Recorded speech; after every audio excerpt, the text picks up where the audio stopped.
Hey everybody, Ethan here.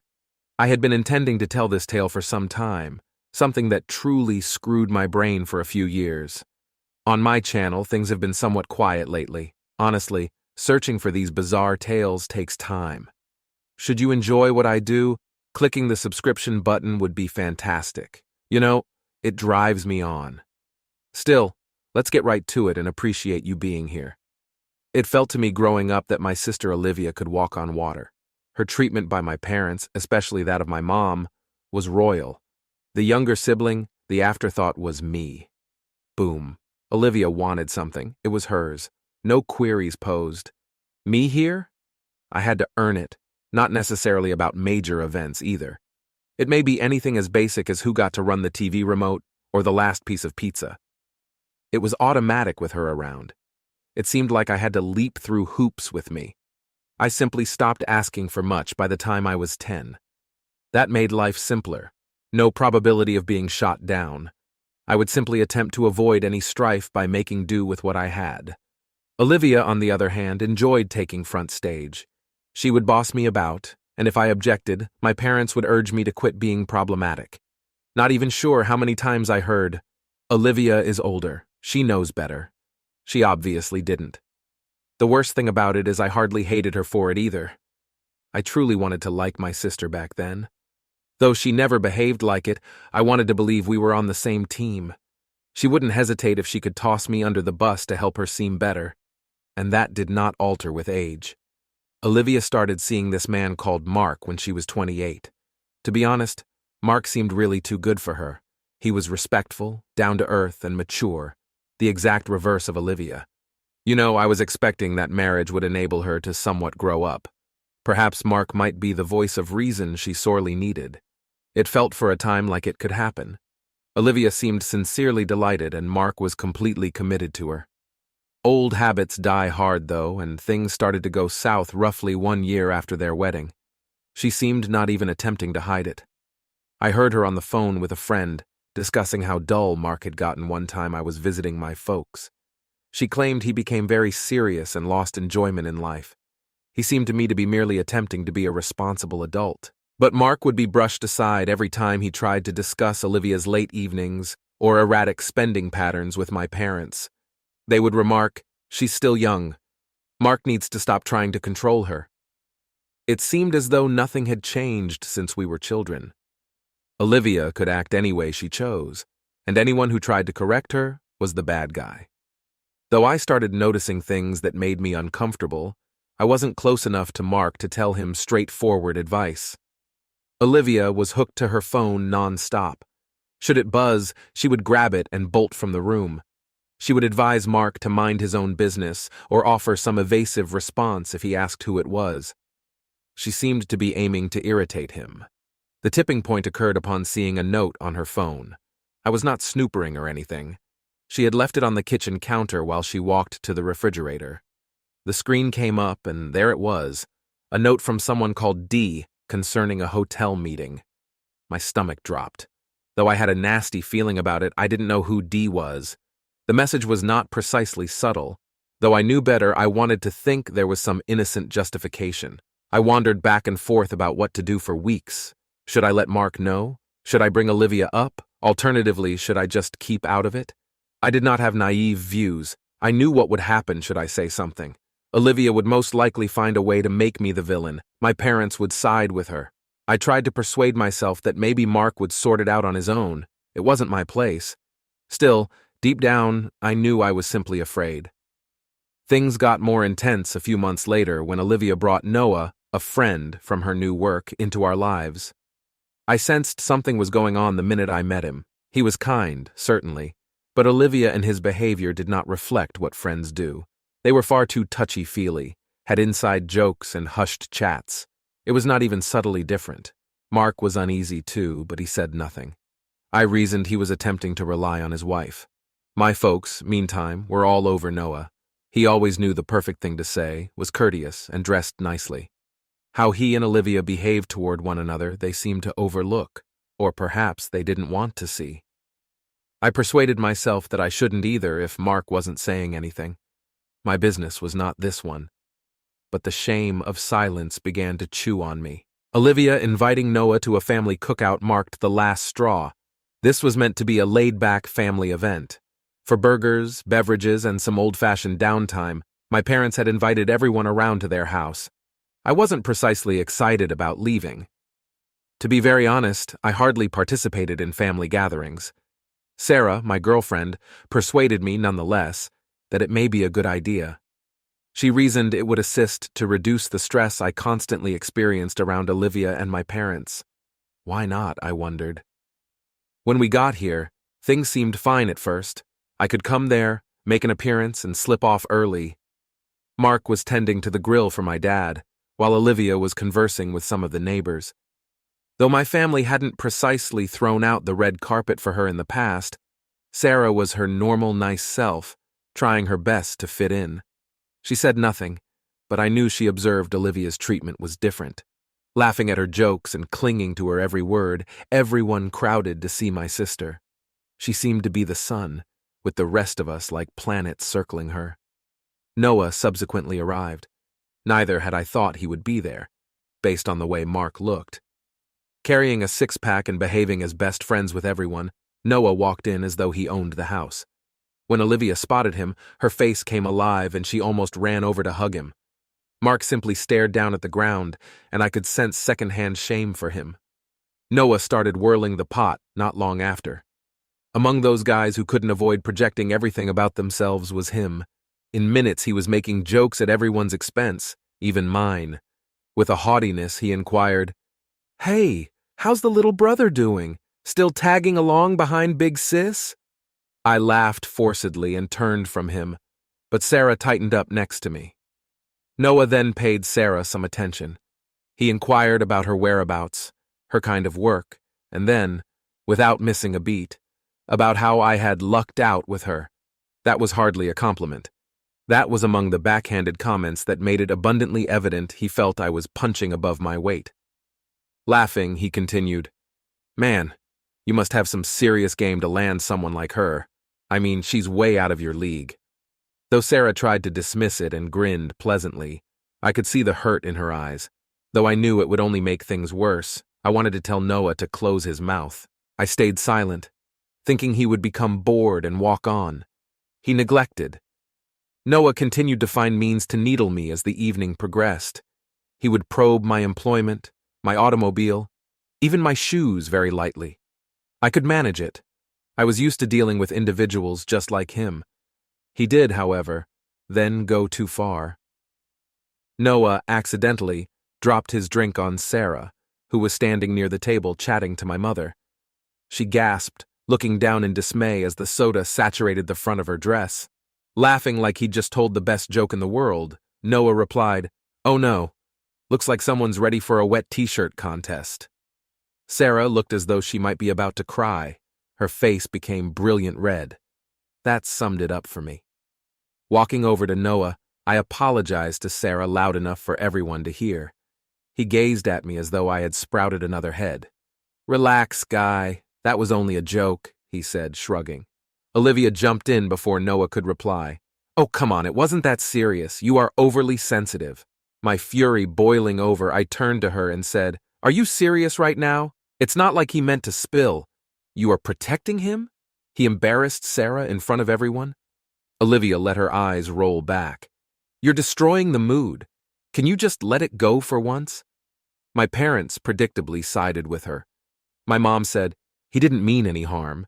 You're blowing this way out of proportion. Why not you just say apologies and let's carry on?" What I was hearing defies belief.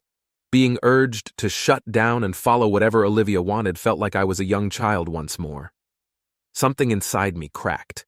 Years of hatred and fury spilled out, and I stopped caring about the repercussions. "You want to talk about souring the mood?" I said, staring straight at Olivia.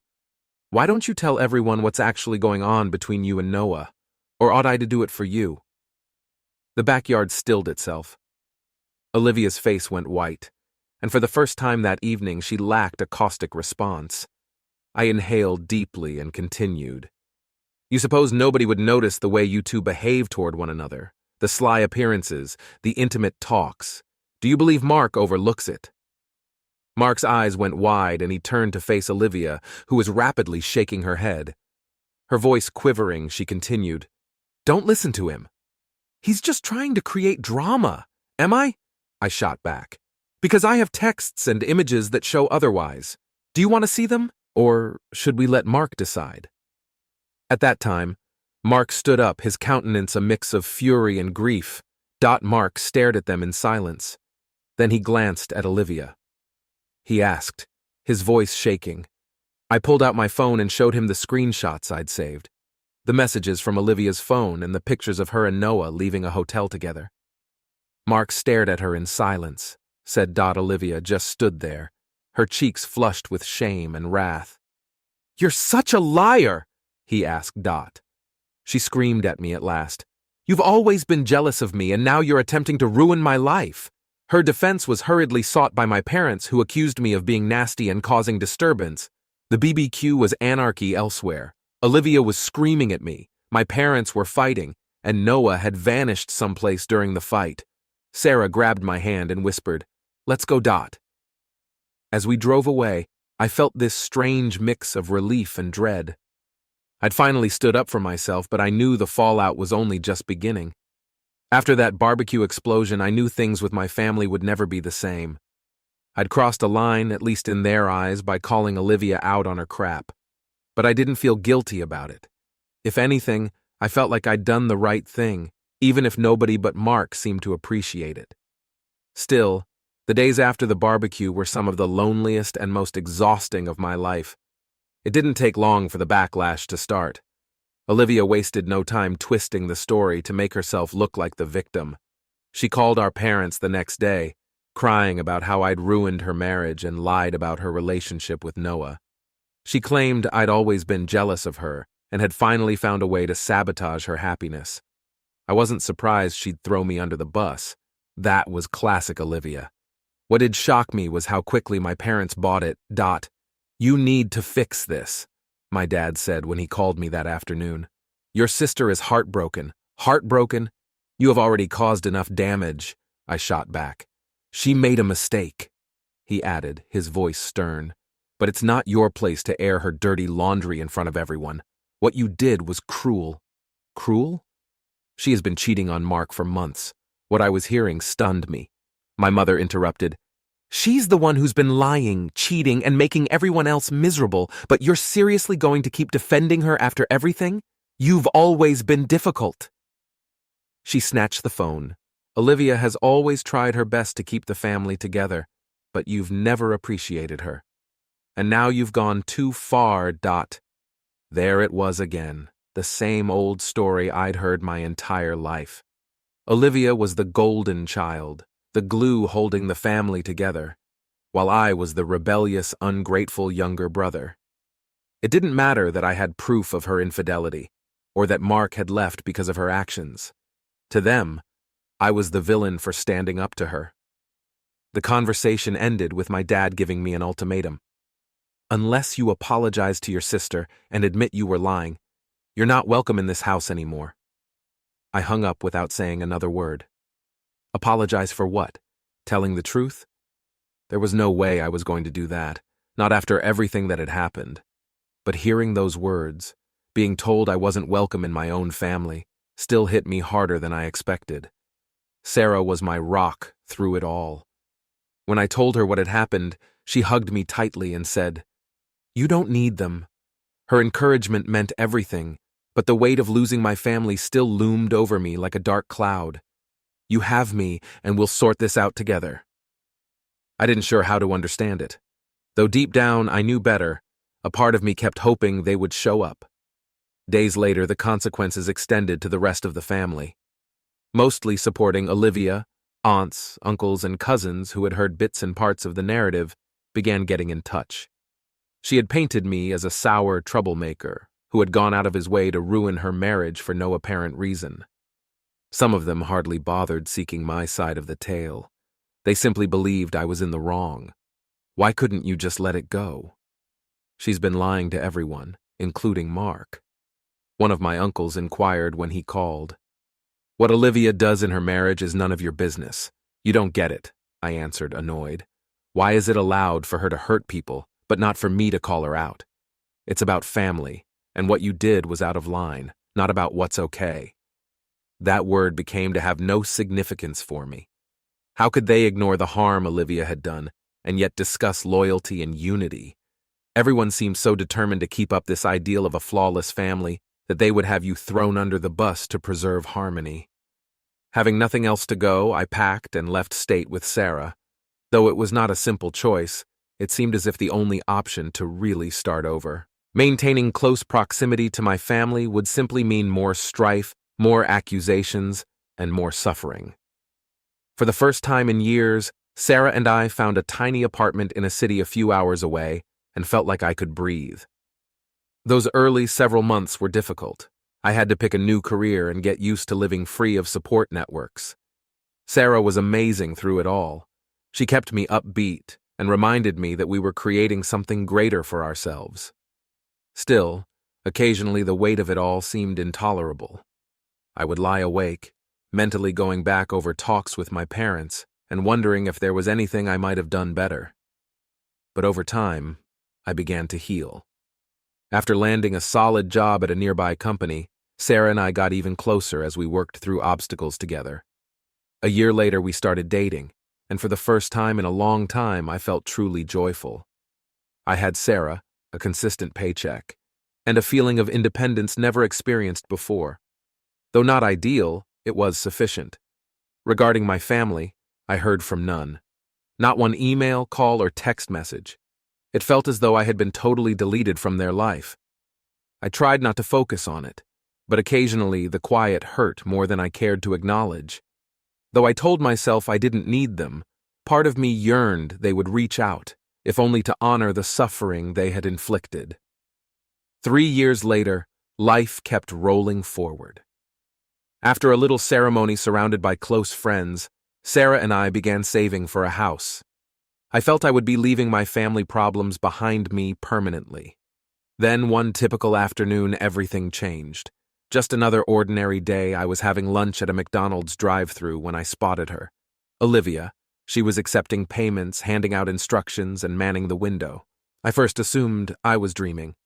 Our eyes locked then, her face went white, and she turned away rapidly, acting as though she did not know me. I stared in shock. Olivia, always the golden child, the one who could never do anything wrong, was working in a fast food restaurant in a quite other state. Questions whirled in my thoughts as I drove off with my order. Had she disappeared from sight? Why was she in this place? And where had our folks disappeared to? The picture of her appearing worn out and demoralized stayed with me. Though all she had done, part of me felt sorry for her. Then I considered all the suffering she had caused and wondered whether I even wanted to know the answers to my inquiries. I tried to drive the incident out of my head for a few days. Obsessed and wondering what was going on, Sarah observed. I told her about seeing Olivia and how it triggered all these long-suppressed emotions I thought I had buried. Sarah gently reminded me that I wasn't compelled to do anything. You don't owe her anything. She was right, of course. She did not press me. Not to add how Olivia had embarrassed Sarah at that cookout years ago, Olivia had caused me so much suffering. Still, a tiny bit of me was fascinated despite all. Her situation had changed? She was working at another state's McDonald's? Why? And where during all of this were my parents? At last, curiosity won out over me. I resolved to return to the McDonald's and try to chat to her during her break. I had no idea what I was aiming at. Possibly closure, resolutions, perhaps simply the gratification of seeing her squirm a bit. Though I'm not sure, I thought I should do it. What do you want? I saw you the other day, I began. I simply wanted to know what happened. She turned away, stabbing at her salad with her fork. Her voice was bland but defensive. She said, "Why do you care?" I said, "You're done with me pretty clearly. I'm curious. Last I heard you were still living at home. Now you're here, working this." I gestured vaguely at the McDonald's behind us. He claimed to have a job lined here. Hence we arrived in this state. He was, however, fleeing debt collectors and the employment never materialized. She stopped, wiping away her eyes. Now I'm stuck here, working a horrible job while he sits at home doing nothing. That's all I can promise right now, she nodded, looking both disappointed and relieved. "Thanks," she said quietly. I walked away, my mind racing. I wasn't sure what I'd expected from that conversation, but it left me with more questions than answers. The story she told me didn't completely add up. My parents had always been willing to do anything for her. What could have possibly pushed them to throw her out? Something didn't feel right, and I decided I needed to dig deeper before making any decisions. Over the next few days, I reached out to some old family friends and distant relatives to piece together what had happened after I left. The story I uncovered was far worse than I'd imagined. Apparently, after Mark left and Olivia moved back in with my parents, she brought Noah with her. She insisted they were just friends and needed a place to crash while she got back on her feet. My parents, still swallowing her version of events, agreed to let them stay. Things seemed okay for a while, at least on the surface. My parents even helped Olivia find a job and paid for therapy sessions she claimed she needed to deal with the divorce. I later found out she never actually went to those sessions. But about 8 months after I left, things took a dark turn. Olivia started pressuring my parents to transfer the house to her name. She claimed it was for security and promised to take care of them in their old age. My parents, eager to support their golden child, eventually caved, despite some initial hesitation.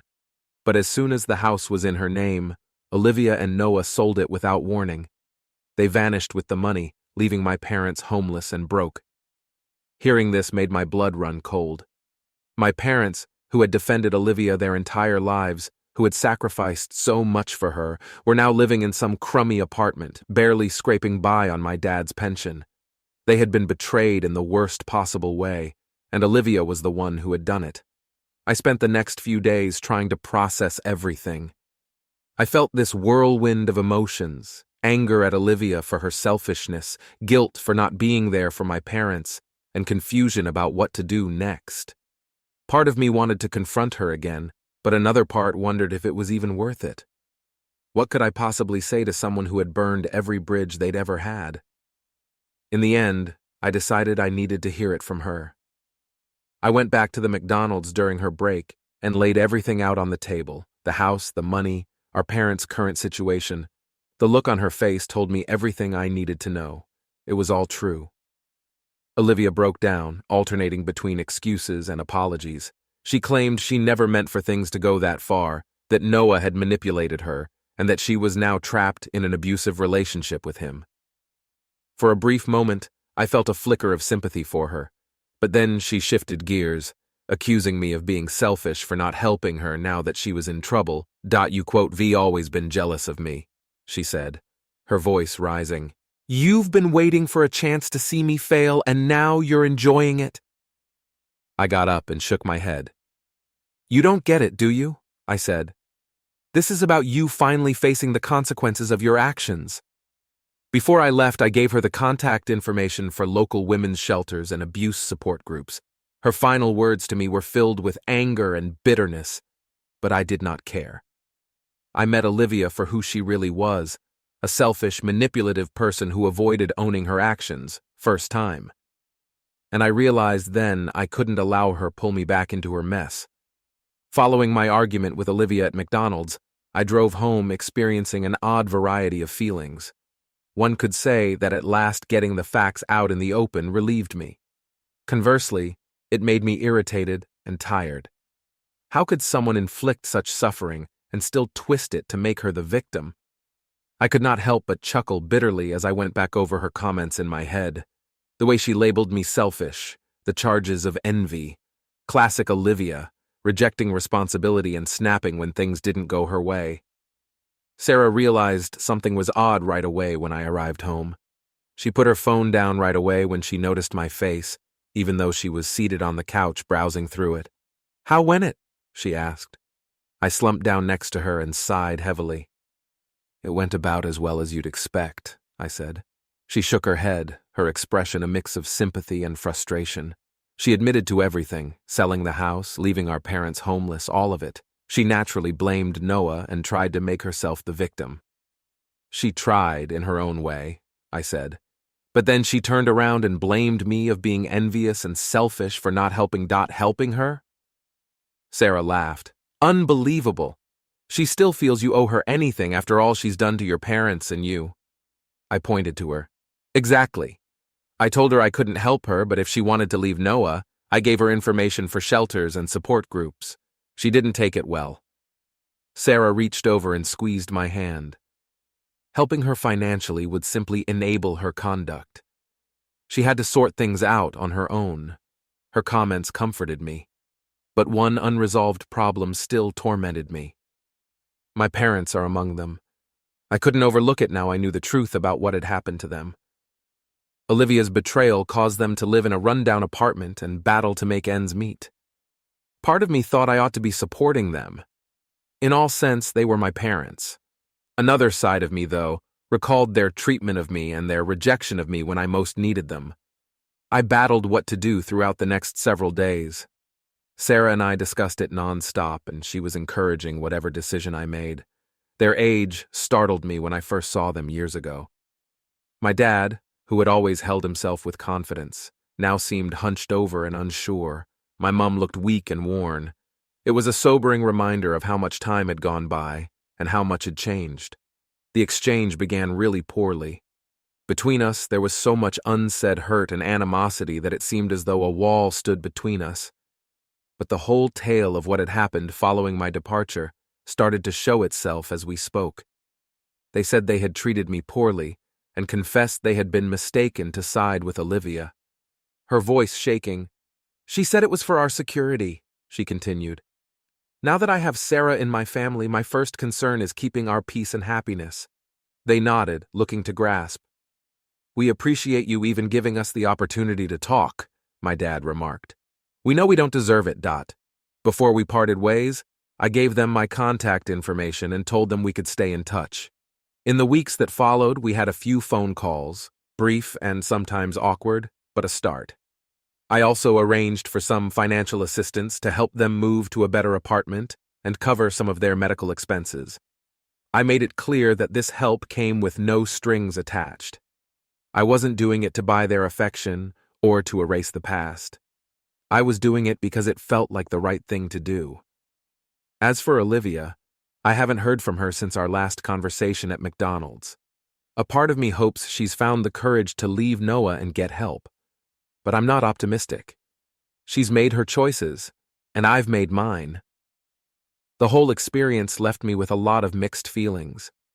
It was tough seeing my parents broken like that, knowing it was Olivia who had done it to them. But it also felt like a weight had been lifted. I'd finally confronted the past, and I was moving forward with my own life, with Sarah by my side.